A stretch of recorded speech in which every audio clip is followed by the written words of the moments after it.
Everybody, we are here with Shawn Ashmore, and we are talking Free Fall, his latest film.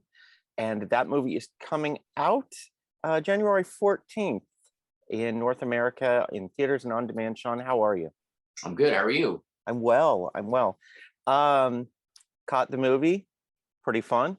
And Great. let's talk about the movie. Let's talk about Free Fall. Give us the story without giving too much away. Yeah, it's hard, but I'll try. So, The Free Fall is a movie about a character named Sarah, who, after attempting to take her life, kind of comes to in her bed with no recollection of her past life, or just fragments.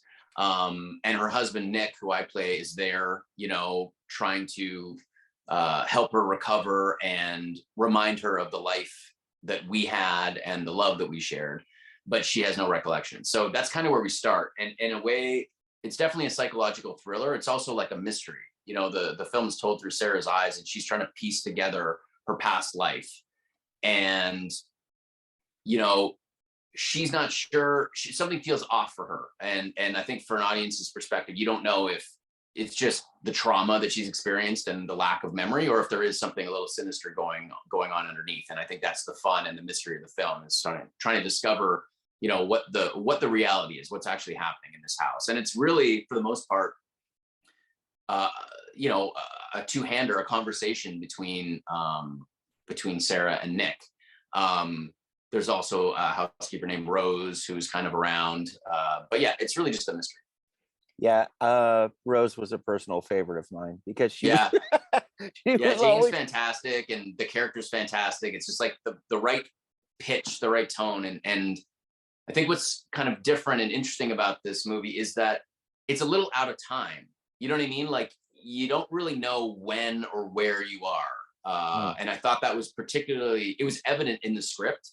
I remember finishing it and I was like, when is this? Like, you don't see you don't see screens, you don't see cell phones, but it doesn't feel like it's in the past. It's really this kind of like, Nick is a man out of time. Like, even his dress, it's like, it doesn't feel contemporary, but it doesn't feel super dated. So there's just kind of like a weird mystery. And Rose, I think, is a big part of that too. Like, her performance and, just the way that she is a little bit like, wow, like where are these people? When are these people? What's happening?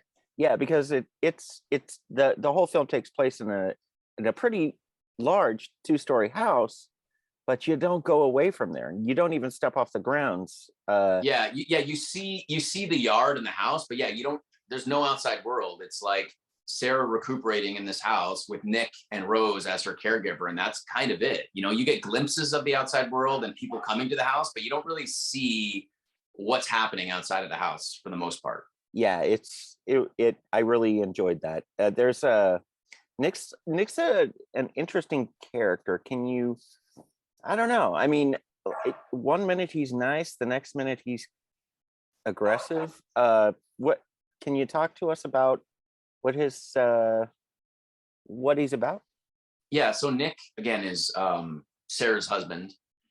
And yeah, he's a complicated character. He clearly loves this woman and needs this woman.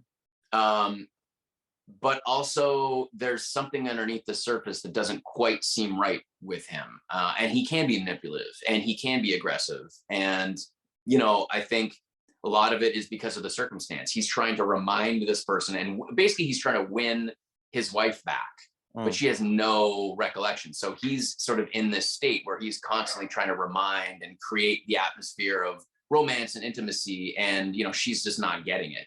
So I think it's frustrating for him. As the film goes on, you start to question Nick's motivations.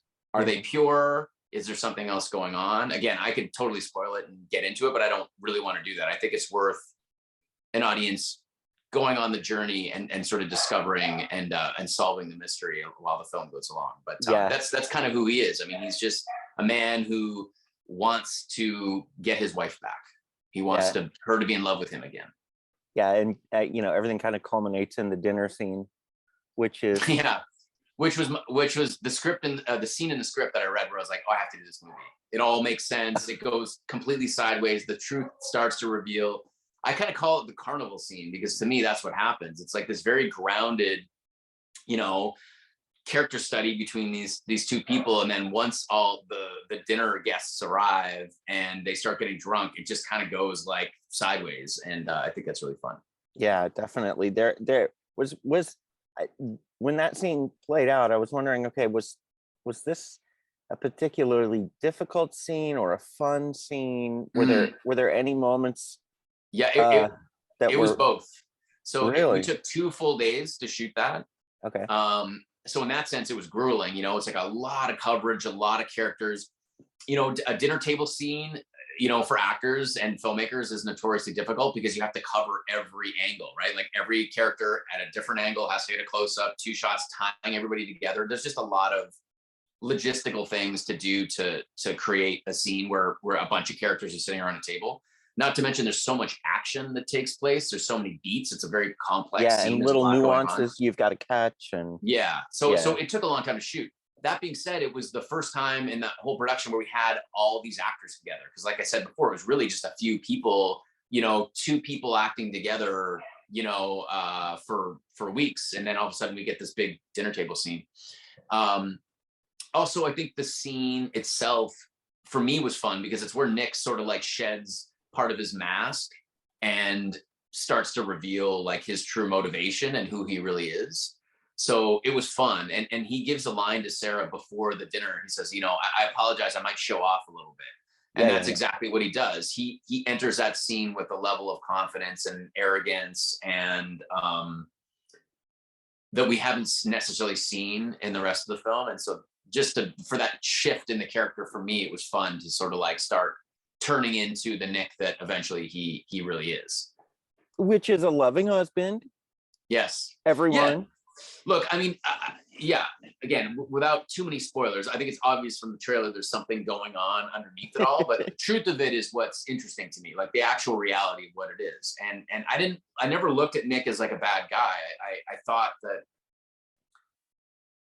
the reasons he was doing what he was doing made sense to me. So when he breaks down and cries and says like, I need you, I can't lose you, that's legitimate. He means that. There's no, Mm. the reason, the motivations he's saying that might be different than what an audience expects when you see it, but like he means that. He's not like fake crying or like lying to her. He means that. He needs her. He loves her. He needs Mhm, her to fall in love with him again. Like that's of supreme importance to him. mhm. He has this hole that he needs to fill, and I think we can all relate to that. I think that's very human, that need. So it was pure. His motivations were pure. Just the intentions behind it are what are sort of up for grabs. Yeah, definitely. I you know, as I was watching it, I was like, oh my god, this is the same guy that was in the ruins, and then one of the other horror films that just got to me, which was Frozen. Yeah. Here, Ah, I have. Well, here, I'll show you something because since we're talking about it, okay. you might not be able to see it. I'm very proud of that movie. So I actually have a poster in my Oh office. wow. And here's the other thing, since we're talking about it, I'm really proud of that movie and we accomplished something. But Adam Green, the director, gave me this, which is one of my prized movie memorabilia. It's actually a forced perspective, because a lot of the stuff that we did on the chairlift when we were climbing was like a Yeah. forced perspective. So we were actually on a chairlift that was at normal height, but there's a couple climbing scenes where I was climbing and stuff. And so they built a fourth perspective set that we only used for like 2 scenes, but Sure. one of the chairlifts he gave to me when we finished. So it's kind of fun. I mean, some people are like, oh, that would never happen. But I was like, what if it did?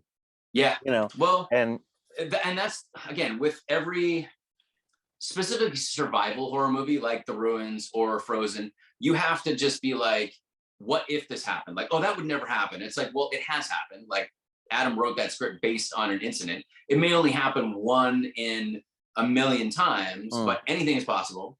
So you just have to suspend your disbelief, or it just be like, we're in this situation now. What if you're questioning like, well, this would never happen? Then turn the movie off. You're not going to be into it. You're not interested. You yeah, have no imagination. then you're Um, refusing to go on the journey. yeah, and that's So what we all have to accept when we, yeah, it's like Freddy Krueger probably wouldn't exist. You know, there's no monster that's haunting our nightmares, but you go along with it. If you can't accept that, you can't enjoy the movie. Just like with survival flicks, if you can't accept that somebody could get themselves into this situation, you know, you can't enjoy the film. Yeah, and with the free fall, you have to go into it believing that this woman is recovering from, first of all, amazing cold open, but a crazy tragedy, and her husband is trying to help her recover. And Yeah, so, yeah, listen, great work, thank you. lots of fun, and again, thank you for Frozen, because that one got to me. Awesome. Um, So happy. and yeah, and do you have anything else coming up? I mean, what's going on? Yeah, so I'm currently working on an ABC TV show called The Rookie that's airing right now. We're on our fourth season. We're about halfway through that, and I have another project I'm working on that I'm not allowed to talk about, but it's going to be exciting. So hopefully in the next couple months I can talk about that. And then Well, yeah, The Free Fall comes out January 14th. So in January theaters 14th. and VOD. So check it out. I think it's a really scary, fun psychological thriller. You heard it from him, you guys. So the free fall, January 14th, in North America, VOD and in theaters. And Shawn, it was great talking to you, and best of luck on this release. Thanks so much. I appreciate it. All right, buddy. Take care. All right. See ya.